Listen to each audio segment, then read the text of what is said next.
നമുക്ക് കിട്ടാനുള്ളത് project മാനേജറായിട്ടുള്ള Vikram റാണയുടെ missing ആയിട്ടുള്ള സെർച്ചിങ്ങിലാണ്. ആ സെർച്ചിങ് പുരോഗമിക്കുകയാണ്. തുർക്കി ജീവനരക്ഷാ സമിതി അടക്കം ഉപയോഗിക്കുന്നുണ്ടല്ലോ. അതെ, തുർക്കി ജീവനരക്ഷാ സമിതിയെ ഇന്നലെ രാത്രി വിവരം അറിയിച്ചു. അവർ കുറച്ചുകൂടെ എക്സ്പെർട്ടൈസ് ഉള്ള ആളുകളാണ്, സ്ഥലത്തെക്കുറിച്ചും പരിചയമുണ്ട്. അവരോട് ഇന്ന് ഇവരുടെ കൂടെ ജോയിൻ ചെയ്യും പുറപ്പെട്ടിട്ടുണ്ട്.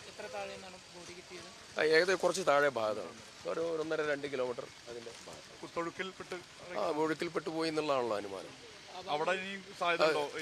അല്ല, നമ്മള് ഒരു റൗണ്ട് പരിശോധന കഴിഞ്ഞതിന് ശേഷം ഇന്നലെ മീറ്റിങ്ങിൽ വെച്ചുകൊണ്ട് വീണ്ടും അത് പ്രോസസ്സ് ചെയ്യാൻ വേണ്ടി എടുത്ത തീരുമാനമാണ്.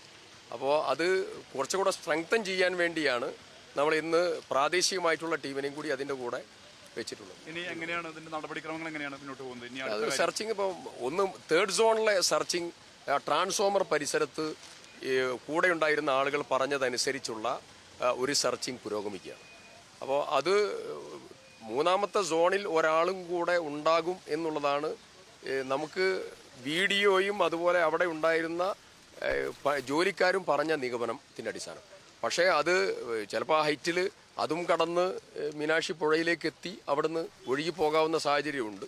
അപ്പോൾ അതുകൊണ്ട് ആ എല്ലാ സാധ്യതകളും പരിശോധിച്ചിട്ടുള്ള സ്കാനിങ് നടക്കുക, സെർച്ചിങ് നടക്കുക. കാലാവസ്ഥ പൊതുവെ അനുകൂലമായിട്ടുള്ള അവസ്ഥ മാക്സിമം ഉപയോഗപ്പെടുത്തും. കൂടുതൽ ബുദ്ധിമുട്ടായിട്ടില്ല കാലാവസ്ഥ.